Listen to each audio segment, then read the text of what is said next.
Hello. Hi. Hi. Am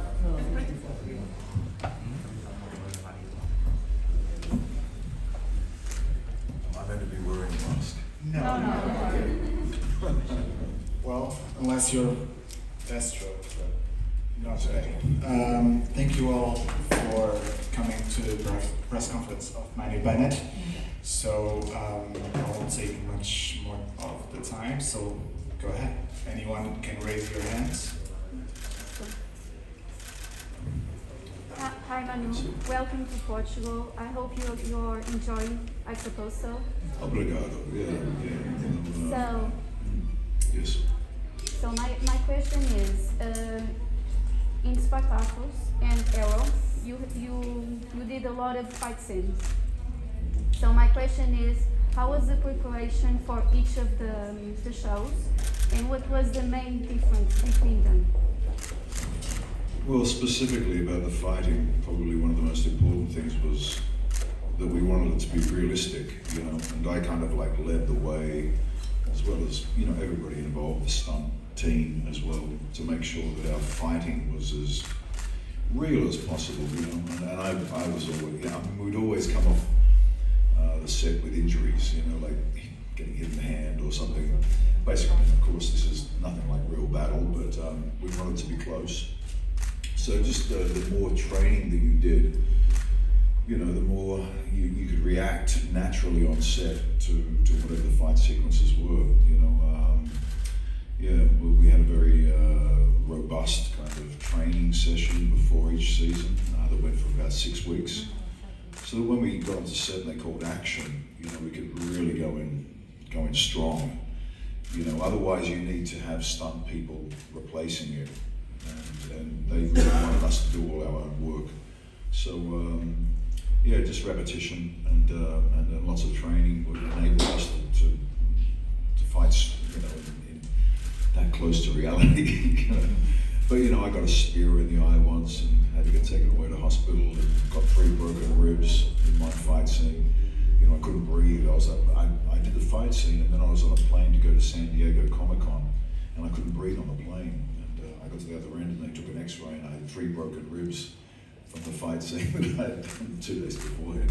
So it was quite physical, I mean it felt like, a football match. If you don't come off with a little blood on your body, you haven't done the job properly. Was there Does that make sense? Yes.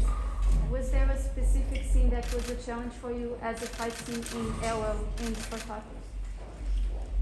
Arrow was different. Arrow is shot in Canada and they had different kind of rules, and so whenever it was something quite physical they would replace us with stunt doubles. So unfortunately, for the way that I've been used to doing things with Spartacus, when I arrived on Arrow and I wanted to come in as Deathstroke and do the whole fight scene, I'd go towards Stephen Amell and they'd go, cut! They were probably a little bit aware of how physical we did things in New Zealand and they didn't want Stephen to get hurt, so yeah. Good morning. In line with her question about Azog, you play Azog in the Hobbit, how was the preparation for that role? Because you have a visual effects suite. How was the preparation for the fight scenes and all of the stuff? And how was your reaction when you saw the final product? Oh, yeah. Well, first of all, I wasn't the first person cast as Azog. Azog was meant to be a very big character, so originally they thought he would be in costume and makeup. So they cast a 7-foot guy to play that role. And so all of the film was shot with this particular person in costume and makeup and everything.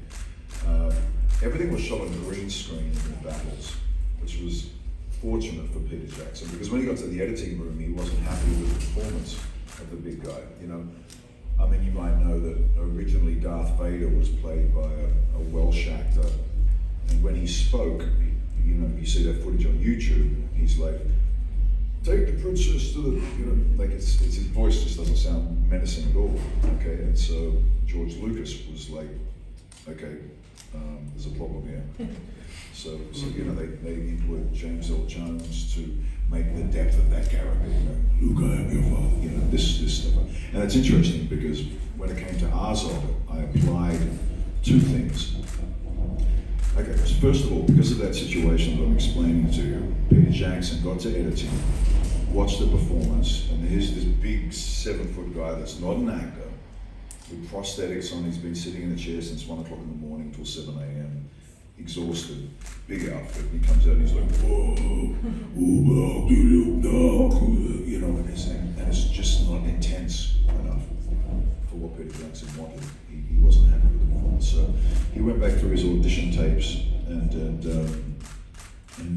was of the opinion that I had done the closest performance to the energy of Azog. You know, I just, you know, when they originally went through the tapes, they went, oh, they're not big enough, you know, we need a giant guy, you know. So they decided they'd use me and do it in motion capture, and create the character's size, you know, that way. You have to imagine everything while you do. That was the hardest part, and also they were desperate. They flew me down there. I found out about the role, and then I was down there filming it 3 days later, and I had no idea how I was going to create this character. And I watched Jaws, the white shark, you know, because I just thought Azog is like an alpha predator, you know, and I didn't want to play him like he was like some kind of evil, you know. I just wanted to play him like a beast. Yeah. And so when you look at those very apex predators, you know, they're just powerful, and they, you know, they don't think about tearing things to pieces as a horrific thing. It's just a basic instinct. So I played him like the white shark, and that's all the time when I was filming. In my head, I could hear the do do do do do do, and I just had this sort of feeling like I was lurking. You know, if you watch Azog, he lurks like this. He's just like, you know. So I sort of imagined that this part of my body was a shark's head, you know, and then I thought of a voice, James Earl Jones, you know, look, I'm your father, you know, this thing. And so I went deep and I went, you know, and then in the actual recording of Azog's voice, they dropped it another octave. So it went even deeper, and they added a little leopard growl. So it was like, kind of had a really deep quality. It's beautiful. Anyway, did that answer the question? Somebody else. Thank you. Pleasure. Anyone else? Yes, I have a question. Regarding your previous works, they all had very different themes. Do you have one that is your favorite? So you already said you enjoyed fighting because you're used to it. So the thematic being so different with arrows, Spartacus, Hobbit. Any world that you prefer more or would like to even explore in the future? Sorry, I missed that last bit of the question. Sorry. If there was one of the themes was your favorite, or if there's one new world concept that you'd like to explore. Are we under a nuclear reactor? Yes. It's double function. Look, Spartacus, the role of Crixus was extraordinary. You know, as a man who, you know, I have a range as a man, and that role had the complete range. There was something about that role that really just took on a whole journey of I guess the responsibility of a man, or the foibles of a man versus where he learns, you know. On Spartacus, I started off with the line, "Shall I begin?"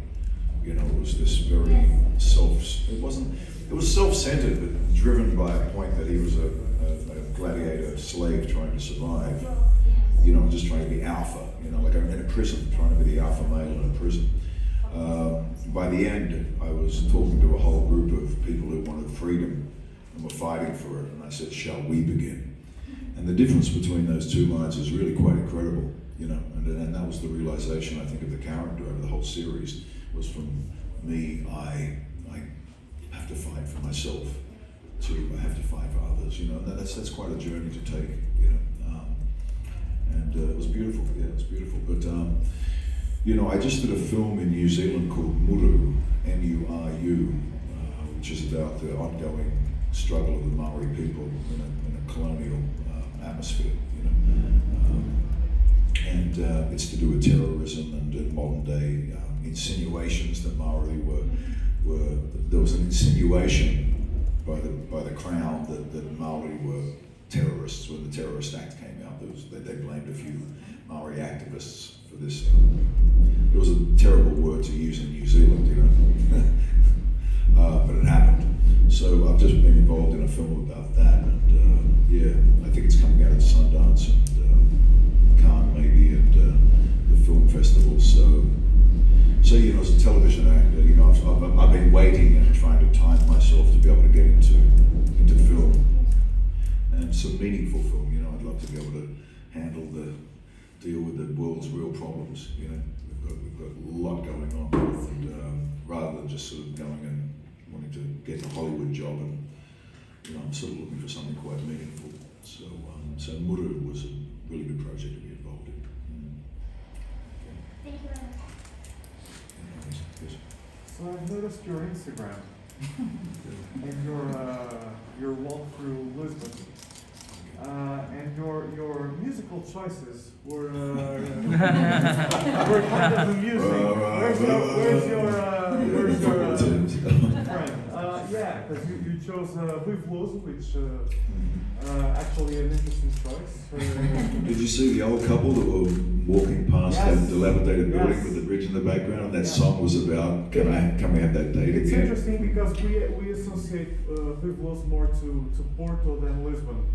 Okay. That's why it was so kind of distance. Vitor is from Porto, so Yeah, it's you didn't win many points with Lisbon. It was his fault. That guy there, see that guy there? Listen, right? The only reason I played that music is because I turned around to that guy there and I said, what's a Portuguese singer that I can use in my Instagram music? And it was him. So all of the DJing, let's call it DJing, is the DJ. Right? That guy over there. But the second song. But the crazy thing is and this always happens just symbiotically whenever I travel. I'm always traveling and I ask a local, trust me, I do this all the time in different countries and I always say, who's the local singer? Yeah. You know, and I'm in France and I don't know, Charles Aznavour, I think, on the way to the airport last time. Anyway, just, you know, I always just try to find something. And for some reason, there always seems to be a lyric that just seems to work. I don't know why, but he was the DJ. And we went with that one with the old couple walking, and he said, this song's about, can we have that date again? Can we go back to that date? It was like this old That's couple the first time we walking. loved each other. Yeah. The first time we loved, yeah. So, you know, yeah, I thought for that image it was perfect. And as for the Porto one, we were calling ourselves the Portugal Comic Con Mafia. Right? So I just wanted to put something out there that was just completely arrogant. Just kind of like, you know, like. But the second song was more interesting because it's a football chant from my club actually, from Sporting. Yes. I don't know if you are aware, we were champions this year. Yeah, the stadium's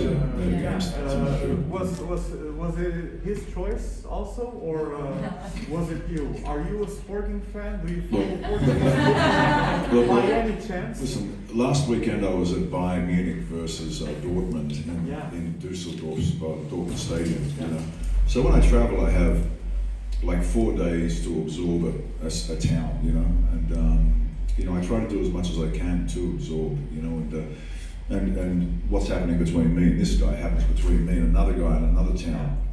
And whatever music comes forward, brother, it just happens in that moment, you know. And I'm happy with the playlist. Yeah.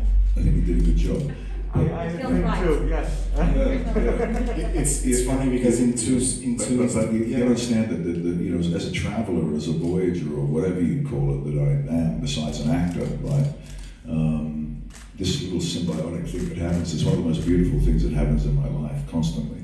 Is I go to a town, like as I said last week was Dortmund, the weekend before that was I don't know, Brussels, and then Prague, and then Lima, Peru, and da-da-da-da, you know. So in Lima, Peru, I'm playing songs that are or whatever, you know, and next to a big ancient Mayan statue, you know, and it's all just beautiful stuff, you know. It's like the fabric as I move through it. It's a weaving pattern that I'm doing with whatever the people that I meet. It's not my weaving either. It's the interweaving of others, and it's just nice to be in that fabric. But sometimes, you know.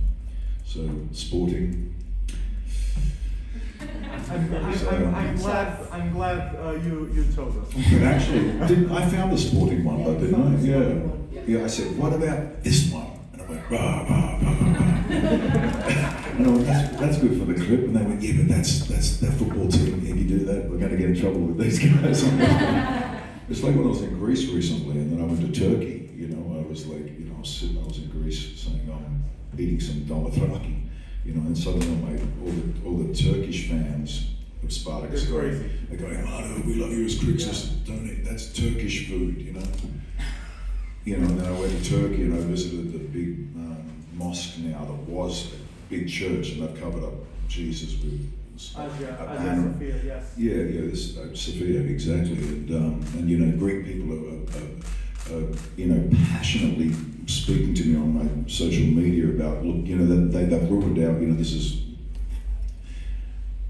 navigating all of that is a really interesting space for me, you know. You know, I see sameness when I travel and I go through these Comic Cons. It's one of the special things, you know, is I see sameness, and I'm always trying to spread that sameness in some way, you know. And in some way I think it's influencing who I've become and what I would like to choose in my dramatic choices moving forward as well. Yeah, interesting world, but you know, Comic Cons, you know, for the vessel that they are, they've given me a kind of a continuing bridge around the world. You know, it's very important. It's very special. So it's something that I'm grateful for. Yeah. Hi. Taking on this thing you're talking about, you're traveling through the world, meeting, knowing new cultures, meeting people from all over the world. Does that influence your characters in any way? Do you take some of that knowledge that you get to you know? Oh, darling, you know, it's like classical piano. You know, like if somebody's going to sit down and play a piece of classical music or any kind of music, you know, like how are they going to feel it? You know, like you know, and this is as an actor, you know, it's this kind of like, I don't know, it's like this signal. All you've got is everything you've taken on board, and that's what you can give. You know, when I was a young boy, you know, I lost my mother and brother in 2 different car accidents, and a lot of people ask me about, you know, the emotional performance of Crixus, not the physical, the emotional. And you know, most of the time when I meet people that I think I really touched with that role, you know, sometimes it's PTSD, soldiers with PTSD coming back from Afghanistan, and their wives will bring them up to the front. They'll say, you know, my husband was in Afghanistan, and he's got PTSD, but his troop, they all used to watch Spartacus. I mean, the reason why they were watching it is because they could relate to it in some way. It was connecting with the fact they were in a dangerous situation, losing brothers, you know, gladiators, this kind of thing. You know, when I meet a guy like that, I'm almost kind of embarrassed because I'm thinking, well, you know, as soon as they get dangerous, they call cut. You know, you've been through war, and I don't quite know how to relate other than. You know, my great grandfather was the chief of our Maori tribe, and they say that our tribe wouldn't go into war unless he was at the front of the army, the warriors, you know. And you know, you're as Portuguese, you know, I mean, we're all born in a bit of a. It's not soft, it's not a soft era, but it is in a certain way, you know. I mean, when I went down and I saw that big monument and there's these Spanish guys and they're still all standing up looking at the new world, you know, and sort of stuff. It's all in your blood, you know. You know, Portuguese people have this, but you know, now we're all going to, you know, maybe go buy lunch at McDonald's. There's just a different kind of modern society we're living in, and yet all of this is in you, you know. And I'm Maori, and you know, I like to think that the Maori used to get on wakas and I'd just look at the stars and sail. This was the way we lived, you know. We were navigators of the ocean, and now I do that in an aeroplane, you know. But I think I'm a true Maori because I still have that instinct, you know. And I don't know, it's I don't know, it's just taking on everything you've got in life, every opportunity you have, every emotion you have to go through. And then as an artist, you know, I mean, it's the same for a painter, it's the same for somebody who plays piano, it's the same for an actor. You know, at some point that lens is going to be pointed at you, and you've just got to try to make something that I would comment on the Greeks about this. When I was in Greece, I went to an amphitheater called a Pedavros, and it was built by the Asclepios people. It's the oldest amphitheater, first one ever built, And when they built it, this Asclepios medicine people, you know, the snake with the two, Yeah. it's a snake. Symbol of medicine. Yeah, symbol of medicine, the Asclepios. They built this amphitheater with perfect acoustics. This little stone is in the middle, and if you stand there, it's just, you can feel it when you're there. You can feel that all of a sudden there's a focus on this energy. And so, I don't know how as an artist, you know, like, I've always lost a few roles to Jason Momoa, but now Jason's like Aquaman. You know, maybe I'll get a shot next year. Maybe I won't get a shot at all. Maybe Crixus is my greatest calling. Who knows? You know, but just looking within yourself to know that you might get put on that spot in the middle there, and then what are you going to do? You know, so constantly for me, it's a journey of taking all this opportunity of what's happened in my life already as an actor, and then sort of just building it into what I think is important. And I think what's important is Netflix is making series all around the world. I was just, one of my best friends now is a guy that's on the series Tehran, that just won the Emmy Award. That's about, you know, Israel and Iran, you know, and we're starting to get back to using the art form of performance to like Epidavros, where it was made for healing, you know, the human expression, whether it be doing music, dance, philosophy, whatever. It was meant to be in that space to reach. So my responsibility, I don't know, you know, I don't know if I'm a good person, bad person, you know, all these things that you know, you constantly deliberate every day about your own journey, you know. But I'm just trying to take in the travel and the experience to